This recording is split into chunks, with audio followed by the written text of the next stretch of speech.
Hello and welcome to this edition of Bayou Time. I'm your host, Keith Whiteside, licensed clinical social worker with Terrebonne Home Care. Very glad you are joining us. We appreciate it very, very much. You know, one of the things in our community that we don't always like to talk about are some of the issues that are really there. The best thing we can do is talk to a couple of professionals who are actually doing and seeing some of the issues and talk about what to do about that. Welcome in my friend and colleague, Tim Butler, licensed addiction counselor with Terrebonne Drug Court. Tim, thanks for being here. Hey, good morning. Good morning. Glad to be here. I appreciate it. Next to him is Katie Gibbons, the Assistant Clinical Director over at South Central Louisiana Human Services Authority, also known as SLOSHA. Yes, sir. So we're glad that you're here. We appreciate it. Thank you. All right. So, Tim, working in the area that you have for so very many years and looking at and talking about addiction's a big issue, but from your perspective, this is a community issue. Yeah, I look at it with addictions affects almost every part of the community we live in. And, you know, it impacts those communities in a very negative way. And recently with the fentanyl, the overdoses, it's becoming more real to more people in the community about how addiction affects the families and it just, you know, the harm that it brings. Mm-hmm. So, you know, I've been trying for the last couple of years to get some awareness out there and get people to have more of the language of treatment and look at treatment as an alternative to hospitalizations, jail, and, you know, taxing or losing their kids in the DCSF system or the child protection system, and looking at treatment as an alternative so we can get more awareness. You know, we want to get the awareness out there so we can get the treatment language in there. You know, since I've been in the addiction field, we have seen that the numbers in treatment don't add up to the problem in the community. So, okay. So there's, you know, kind of have been a drift away from get individuals into treatment and, you know, get the services they need to get the help. There's been a steady drift away from that. And you know, I would like to see where it gets better. Part of that's due to the COVID. Mm-hmm. Part, you know, was a big part of that for the 2 years. And, you know, we're just trying to bring more awareness and have that treatment become a language that is talked about when an individual has a drug problem. And you also deal with the denial of families where they don't want to accept what's going on in that home with that individual with that addiction. And at times families enable that individual to continue in their addiction. And then with an addiction, all it does is progressively get worse over time. And it affects that patient or that individual, it affects that family, yes. It affects our community. And so getting them, the awareness is the first thing. Right. Being able to say, yes, there's a problem. Yes. Now, so one of my favorite lines, the biggest problem for most people is that they have no idea that they have a problem. Right? Right. And so helping to identify that and then getting them some of that treatment. We're fortunate we have some agencies in the area that can address some of those issues, and y'all can address all of the multitude of those issues and all the different people, like Tim said, that it affects, right? Correct. We have some people that voluntarily will come for treatment. Some are court ordered, of course. Right. And then we also have some families that are just at a loss, and so they'll call just to find out information or see what we can do to help them get their loved one into treatment. So in those cases, we just help the family navigate the system, kind of guide them through things that they can say or do to just kind of enable that person and encourage them to come in for treatment. Right. And once they do come into treatment, there's a variety of things that they can participate in. You know, we have individual, we have group, we have intensive outpatient, we have medication-assisted treatment. You know, everyone will get an assessment. We also can link them to inpatient. They can also, we may make a recommendation based on certain criteria, but at the end of the day, it's client-centered, and then they can pick to do something, do a treatment that is just lower intensity than what we may have recommend. Right. We try to do evening groups. Right. To make it accommodating. Yes, we try to accommodate whatever we can. Much like drug court, evening. Yes. Right. Yeah, so there's a variety of things we can do to assist the family and the actual client in receiving the treatment to help them. Yeah, you know, the movie version, the LA version of this is you doing, you know, you invite somebody in, you do an intervention, right? They have no idea. You bring the guy in, it's that alcohol, would use alcohol as an example. It's ruining his life. It's ruining the family's life. And they do an intervention, they go and get treatment, and everything's fine. Well, that's not reality. No. And so finding a way to get them and being able to, some of them start in drug court. Some of those people start with that first offense where, and that if you wouldn't mind, maybe just kind of letting people know how people kind of get through into drug court and the process with that. The individual gets into drug court when a crime's committed. A lot of times it's a nonviolent crime that's drug-driven or alcohol-driven, because we do accept some individuals with multiple DWIs. And they basically ask them, when they're going through the process with the legal system, with the district attorney's office will screen them, and they basically will say, you qualify for drug court. Then the individual then makes the decision that, I'll give drug court a chance. And it's kind of drug court or jail. So they look at it and they say, okay, I got a jail sentence, so I got drug court. So with the addictive individual, a lot of times they'll go the path of least resistance. Sure. So they say, okay, I'll try drug court, not really understand it, all right, this will give me some time to do it. I can figure out other things. And then once they get in drug court, they say, oh, okay, this is a lot. It's intense, right? Right. So I want to pick intense. up on that, talking about how we deal with addiction. And Tim, you were telling us a little bit about drug court. Very often drug court becomes an option. It's just the way that they come into getting help. It's one of those ways. Right. The legal intervention is a way just to get them through the door. Right. And when I look at dealing with people with addiction, something has to get them through the door, and it has to be some type of crisis or problem. Right. And in drug court's case, it's legal, but you have many individuals who will access treatment because of medical.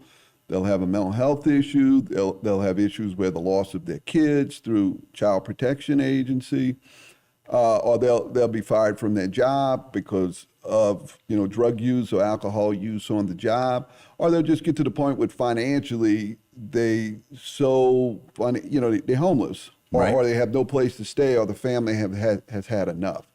So then they end up out on the street. So the legal is the intervention that gets them to drug court. So once we get them to drug court, we then look at their whole entire life. I mean, we're assessing where they're at.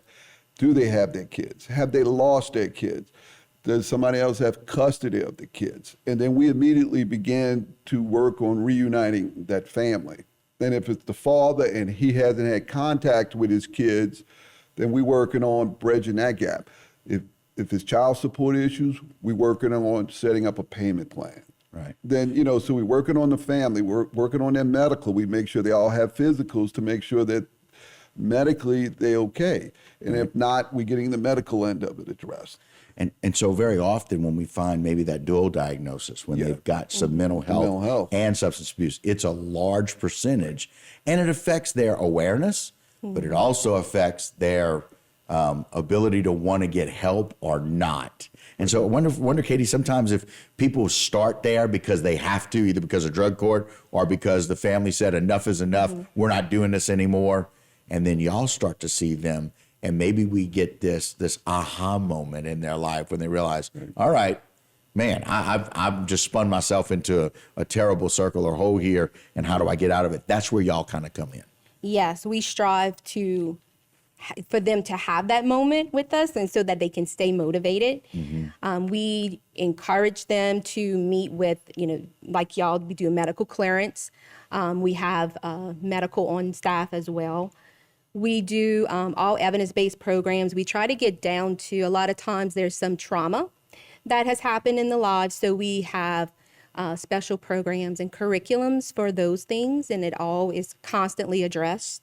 Because a lot of people are not ready to deal with it in the beginning, so it's just kind of addressed every time, and to gauge when that time is right to address.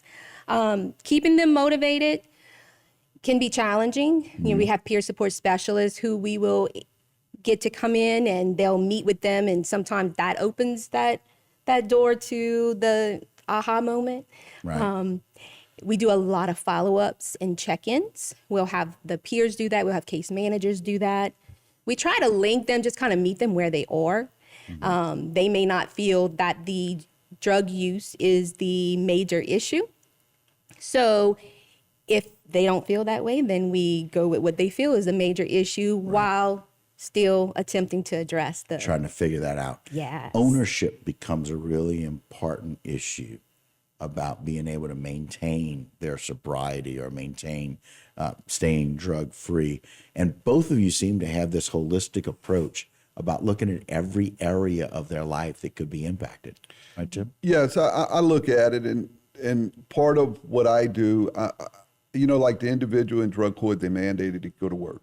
Right. So immediately we help, and we take an individual that would have been incarcerated, we got him in a community working. So what I attempt to do to an individual with addiction, the legal will only carry me so far as an intervention. But if I can get a mother reunited with her kids, then I got something very powerful just happened. If I could get them a job where they like it and they respect it on the job, then all of a sudden I got an employer saying, the only way you remain with me is if you stay sober. So I got the mother can have her kid back if she stays sober. You can keep your job if you stay sober. If I can get that mental health, through a referral to one of our local agencies like South Central, then if I got mental health where they stable mental health wise and they functioning and I'm dealing with their depression, then, I have another incentive to have them stay sober. And so, you take that individual, you look at what can motivate them and to stay sober, because I know the legal will only carry me so far. The threat of incarceration will only carry them so far. Right. As part of their motivation. Right. The motivation has to be more. So over time, the individual says, all right, I'm reunited with my kids. I have a job. My parents are talking to me again. And then, I got my GED. And then, the good things start happening. So when, they have that moment where things are not going well and they think about using drugs again, then they say, well, look who all I disappoint. And look what all I destroy if I go back. And that's much more powerful than any other type of intervention, is that good things happen when I stay sober. If I can't have good things happen when I stay sober, I won't stay sober. It's that cause and effect, and you help make a difference for the causes, Right. be the history, whatever it is, be the addiction, but the effect is positive things are happening. Once we can get this individual into some treatment, we can start making some positive impacts, and it really affects the families. And I know the two of you have seen over the years some dramatic and traumatic events on how it impacts the family. Yeah, I mean, a mother that's under the influence of drugs is not a very good mother. And, a lot of times when they're in their addiction, they don't see it that way.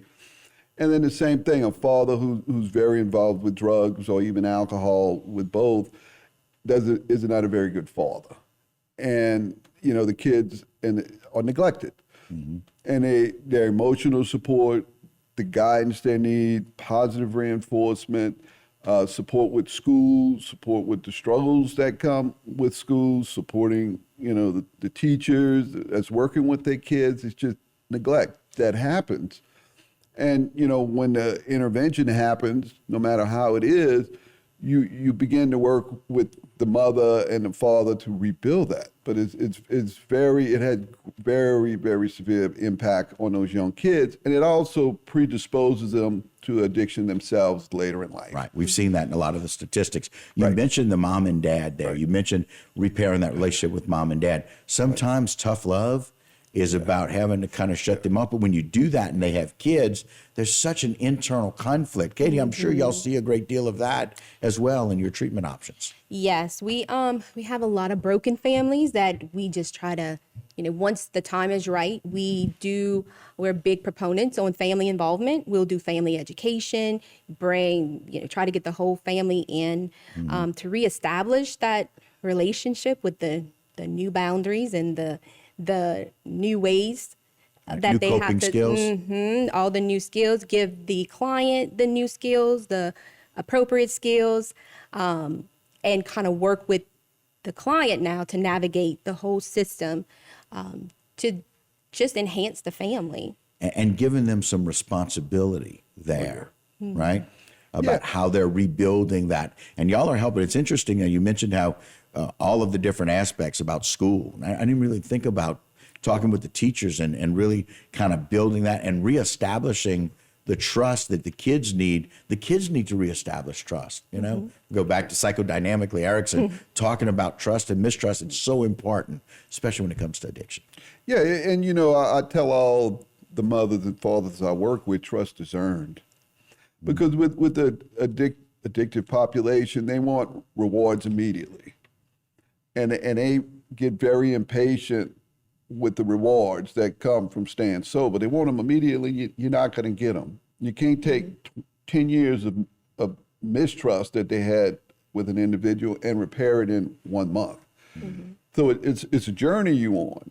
And when you're going through the treatment process, it's a journey that takes a while. And the journey could be 12, 18 months, 24 months. And you have to try to instill patience and understand you're going to have a lot of setbacks, but you're going to win, have some wins and some good things, and you got to move forward with the good, and the good will become more, happen more often, where the setbacks won't be so great, or you begin to work through the setbacks. Right. It's a journey. I mean, you're on a journey. And you've got to keep with that positive motivation, kind of like you mentioned earlier. And that's probably what both of you do in different organizations, is remind them, look at all the good things that have happened. Look at what's been going right. Consistent now that support. you're not using. Right. And I've had, one of my individuals I work with last night told me, I told in the beginning, just send your family just a little text, say I'm in treatment, I'm doing well. So then she tells me last night, I've done that. Now talk to my kids, talk to the father, and I'm having communication. So that all happened within 2 months. But just her doing right, she's able to give those little tidbits. And things start happening. And you bring up a really good point about how we communicate that. I think very often when somebody who's had an addiction issue, say 10 years, in the first 2 weeks, they're clean and sober, they want to start telling everybody about how well they're doing, how good they're doing. They've got to start building a new foundation. Right. And sometimes that's just a text that says, I'm doing it. Right. And because people wonder about them, but they don't necessarily want to talk to them. You got to start slow. That's where the patience and that's the comes in. buildup of trust. Right. And the buildup of trust takes time, and just little messages, and I tell them all, little messages, I'm doing okay, I'm in treatment. Yeah. I want to have a relationship with my kids. And then as you stay persistent with doing the right thing, good will come. Persistence leads to consistency, and that'll lead to some better things. Right. Yeah. And so I love the fact that we have so many options, whether they start legal or not. We've got a lot of options and support. That's what I want people to hear. Awareness that there's an issue, awareness that if the family doesn't know what to do, call. They can call the helpline. They can call however they need to get help. If they start with drug court, okay. But we've got lots of wonderful professionals out there, really well-trained and recently trained about some of the new things that are out there about helping people get what they need. Final thoughts, 10 seconds. I think the biggest thing that helps is just to keep the support. For them to have some support, whether it's family or whether it's treatment, and just to keep that consistent. Consistent support. Tim, final thoughts. Yeah, it's the support through the local AA, or Alcoholic Anonymous, or Narcotic Anonymous, groups that are there. The great support through there. Our judges support the treatment in the parish. Our district attorney, Mr. Waits, is very involved with drug court, pushes the rehabilitation model. He gives support, and the community leaders support us, and that's what we want. Got it. Thank you all so much for joining me today. We appreciate it. And that will do it for this particular Bayou Time. Don't go anywhere. Lumber Local programming here on HTV.